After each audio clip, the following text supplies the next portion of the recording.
Hello guys, तर स्वागत आहे तुमचं आपले ह्या जबरदस्त ट्विस्टमध्ये. मित्रांनो, आता पृथ्वीने इथे शिल्पाला म्हणजेच त्यांच्या आत्तूला आता सगळ्यांसमोर ओरडला आहे. आणि का ओरडला आहे तर ते फक्त आनंदीसाठी. तर पूर्ण व्हिडिओ पहा. तुम्हाला शेवटपर्यंत पाहिल्यानंतर हा व्हिडिओ सगळा काही लक्षात येईल. तर मित्रांनो, आता इथे आनंदीसाठी युगंधरने आता वटपौर्णिमेची पूजा करण्यासाठी ठरवलेलं असतं. तर आता संपूर्ण गावासमोर युगंधरने मालक साहेबांनी आनंदीसाठी वटपौर्णिमेची पूजा केलेली आहे आणि तेही फक्त आनंदीच्या इच्छेखातीर. तर आता ही सगळी चर्चा जी आहे ना ती आता गावभर होते की फक्त आनंदीसाठी मालक साहेबांनी केली स्वतः वटपौर्णिमेची पूजा. तर आता ही चर्चा ऐकल्यानंतर आता आबांपर्यंत ही चर्चा पोहोचते आणि हे ऐकून आबांना खूप बरं वाटतं. तर आता आबा म्हणत असतात की मालक साहेब आपल्या आनंदीसाठी एवढं सगळं करतायत.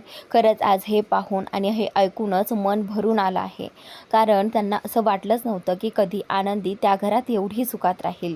कारण सतत शिल्पा जी आहे ती तिला घालून पाडून बोलत असते हे आबांना माहिती असतं. पण त्या घरात मालक साहेब एक अशी व्यक्ती होते जे सगळं काही सांभाळून घेतील आणि आपल्या आनंदीवरती जीव ओवाळून टाकतील हे आबांना माहितीच होतं. आणि कुठेतरी आता आबांना असंही वाटू लागतं की कदाचित आबा इथे युगंधर साहेबांनी मालक साहेबांनी आनंदीला पत्नी म्हणून स्वीकारलं आहे आणि म्हणूनच आता त्यांनी ही वटपौर्णिमेची पूजा केलेली आहे असं वाटल्यानंतर आता इथे आबा जे आहेत ते आरतीला बोलतात की आरती, आपण ना एकदा आनंदीला पाहून यायचं का? तर आता आबांना हेही कळालं होतं की विद्याधरमुळे आनंदी जी आहे ती पडलेली आहे. विद्याधरने धक्का दिल्यामुळे आनंदीच्या डोक्याला मार लागलेला असतो. तर आबा बोलतात की आरती, मला ना आनंदीला भेटण्याची खूप इच्छा होते ग. तर त्यावेळी आता आरती बोलते की चला ना मग आपण खूप दिवसांपासून आनंदीकडे गेलोच नाही आहोत, आपण एकदा तिला भेटूनच येऊयात. तर आता आबा आणि आरती दोघेही जण आनंदीला भेटण्यासाठी घरी निघालेले असतात. आणि आनंदीला मालक साहेबांच्या विषयाबद्दलही त्यांना बोलायचं असतं. कारण त्यांना ऐकून एवढा आनंद झाला आहे, मग आनंदीला किती आनंद झाला असेल असंही आबांना वाटलं होतं. तर त्यावेळी आता आबा बोलतात की चल आरती, आपण तिला एकदा पाहूनच येऊ असं म्हणत आता आरती आणि आबा दोघेही जण आनंदीकडे जायला निघालेले असतात. तर त्यानंतर आता इथे आबा जे आहे ते आता इथे घरामध्ये आल्यानंतर आनंदी बाळा तू कुठे आहेस असा आवाज देऊ लागतात. तर त्यावेळी शिल्पा पुढे येते आणि बोलते की काय हो, आले का? ज्यांची लायकी नाही आहे ते सुद्धा या घरात तोंड वरती करून कधीही निघतात. ओटसूट आनंदी काय असतं हो तुमचं इथं, विकारडेपणा कुठला? तर आता ही शिल्पा इथे आबांना खूप काही बोलत असते, पण आबा जे आहे ते आपल्या मुलीसाठी काहीही बोलत नाही. आणि तसंही आता त्यांची पडती बाजू मुलीकडची बाजू आणि ते राहिले गरीब, त्यामुळे आबा जे आहे ते शिल्पाला कधीही प्रत्युत्तर देत नसतात. तर आरती आणि आबा दोघेही जण एकमेकांना सावरत असतात. पण आज काहीही केल्या आबांना आनंदीला भेटायचं होतं. तर त्यावेळी आता पृथ्वीने शिल्पाचे हे सगळं बोलणं ऐकलेलं असतं आणि पृथ्वीला अजिबात पटलेलं नसतं की आत्या त्यांच्यासोबत कसं वागत आहे, त्यांचं वय काय आहे आणि त्यांना आनंदीला तर भेटायचं आहे ना, मग त्यांच्याशी तू असं का वागते आहेस आत्या, हे बरोबर नाही हां. तर आता इथे आत्या पृथ्वीसमोर काही जास्त बोलत नाही. कारण आता आत्या जी आहे ती गप्प बसते. त्या पृथ्वीसमोर तिची इमेज तिला खराब करून घ्यायची नसते. तर त्यावेळी आता पृथ्वी जे आहे ते बोलतात की तुम्ही बसा, मी आनंदीला बोलावतो. खरं तर पृथ्वीला हेही माहिती नसतं की आनंदीची तब्येत जी आहे ती बरी नाही आहे आणि इथे आनंदी पडली आहे, विद्याधरने तिला ढकललं आहे हे देखील पृथ्वीला माहीत नसतं.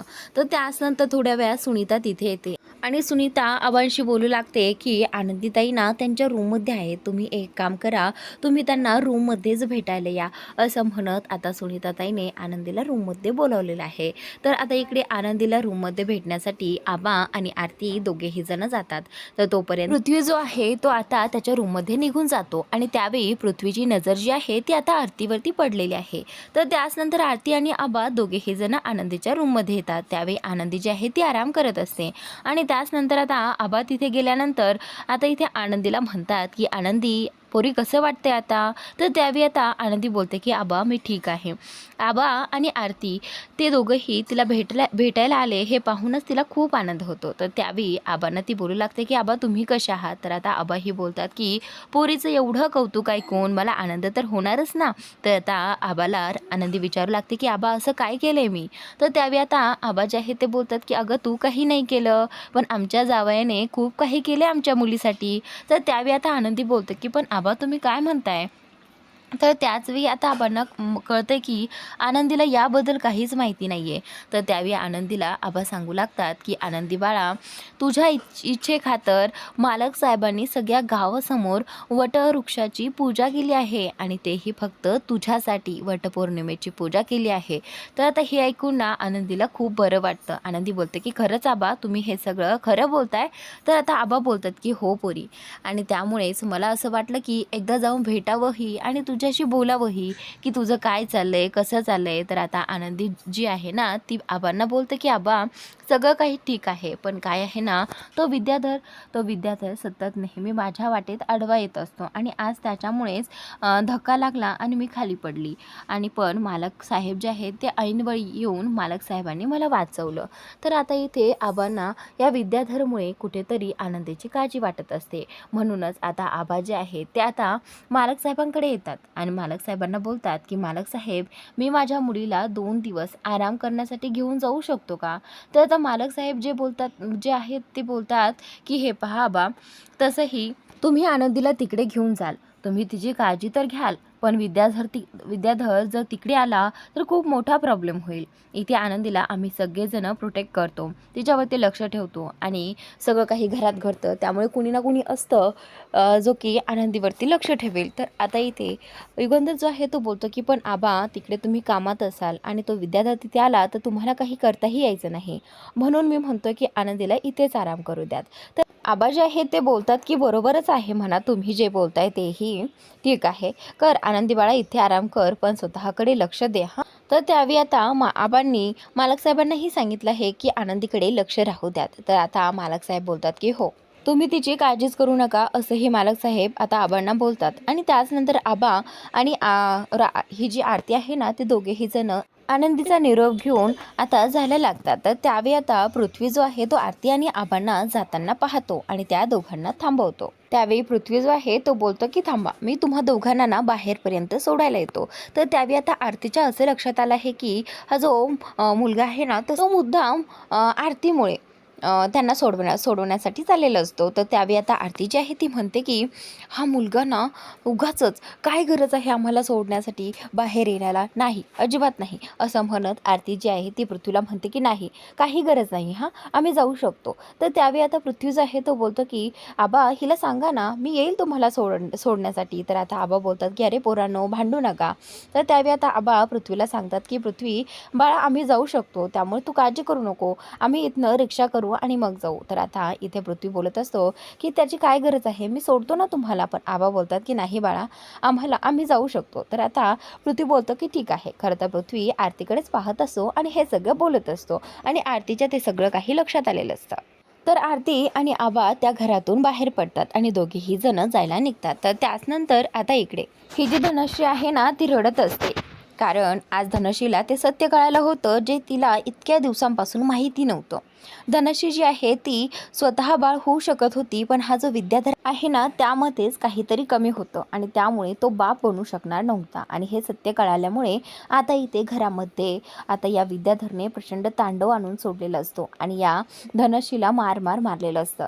तर आता इथे धनश्री रडत असते आणि रात्रीच्या वेळी धनश्री जेव्हा रूममध्ये जायला लागते त्यावेळी आता इथे धनश्रीला त्याने रूमच्या बाहेर काढलेलं असतं आणि आता हे सगळं धनश्रीला अजिबात सहन होत नसतं. पण तरी देखील आता ती रूमच्या बाहेर बसून तिथेच रडत बसलेली आहे. तर आता आनंदीने धनश्रीला इथे रडताना पाहिलेलं आहे आणि आनंदी धनश्रीकडे जाते आणि धनश्रीला विचारू लागते की ताई तुम्ही असं रडू नका, हे पहा असं खचून जाऊ नका, आम्ही सगळेजण तुमच्यासोबत आहोत, असं म्हणून आता ही ते आनंदी धनश्रीला आधार देत असते. आनंदी म्हणते की धनश्री ताई हे पहा, त्यांच्यामध्ये जरी दोष असला ना तर आज एवढे हॉस्पिटल, आज सायन्स एवढं पुढं गेलं आहे की सगळं काही व्यवस्थित होऊ शकेल, तुम्ही असं स्वतःला दोष देऊ नका आणि त्यांच्यातही दोष असला तरीही सगळं काही नीट होऊ शकतं आणि तुम्ही एक ना एक दिवस आई नक्की व्हाल, असं आनंदी धनश्रीला सांगत असते. पण आता इथे ही जी धनश्री आहे ना ती फक्त हाच विचार करून रडत असते की माझ्यामुळे घरातल्या सगळ्यांना इथे या विद्याधरचं सत्य कळालं आणि त्याचमुळे ते माझ्यावरती प्रचंड चिडलेले असतील. आता यामुळेच आता खरं तर ही रडत असते आणि त्यावेळी आता इथे आनंदीने तिला अतोनात प्रयत्न केले आहे, तिला तिला समजून सांगण्याचे, पण तरी देखील ही धनश्री म्हणत असते की प्लीज आनंदी हे सगळं बंद कर आणि मला समजावणं ही बंद कर. पण आनंदी जी आहे ती मात्र गप्प बसत नाही. आनंदी जी आहे ती बोलते की तुम्हाला त्यांनी या रूमच्या बाहेर काढलं आहे का? तर आता इथे धनश्री जी आहे ती रडतच असते. तर त्यावेळी आनंदी जी आहे ती बोलते की त्यांना काहीच अधिकार नाही आहे, त्यांनी या रूमच्या बाहेर तुम्हाला काढून द्यावं, कारण ही रूम जितकी त्यांची आहे तितकीच तुमची आहे, त्याच्यावरती तुमचा अधिकारही तेवढाच आहे. त्यामुळे आत्ताच्या आत्ता माझ्यासोबत चला, मीही पाहते की ते तुम्हाला या रूममधून बाहेर कसे काय काढतायत. तर त्यावेळी आता धनश्रीला आनंदीने उठवलेलं आहे आणि ती धनश्रीला आतमध्ये घेऊन गेलेली आहे. धनश्री घाबरत असते, धनश्री जात नसते, आनंदीचं म्हणणं ऐकत नसते, तरीसुद्धा आनंदी मागे हटत नाही. आनंदी जी आहे ती बोलते की आता या विद्याधरला उत्तर दिलंच पाहिजे. तर त्याचमुळे आता आनंदी जी आहे ती धनश्रीला त्या रूममध्ये घेऊन जाते. आणि ज्यावेळी विद्याधरने या धनश्रीला रूममध्ये पाहिलं आहे ना, त्याचा संताप होतो आणि तो धनश्रीला आणि आनंदीला जाब विचारू लागतो. या आनंदीला विचारतो की तुझी हिंमत कशी झाली या बाईला माझ्या रूममध्ये आणायची. तर आता इथे आनंदी जी आहे ती बोलते की अजूनही तुमचा जो काही माज आहे तो उतरला नाही आहे का? स्वतः बाप बनू शकत नाही आणि दुसऱ्यावरती आरोप करता की ती वांज आहे, असं कसं वागू शकता तुम्ही?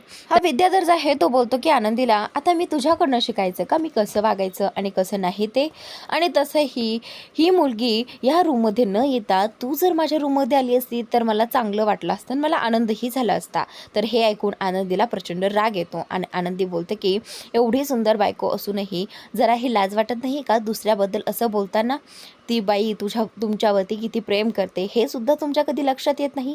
जीवापाड प्रेम करते, एवढं मारून सुद्धा ती तुमचा विचार करते, कसं तुमच्या मनाला काही वाटत नाही? असं आनंदी विद्याधरला समजावून सांगत असते. पण या विद्याधरला कोणाचं कळणार ना?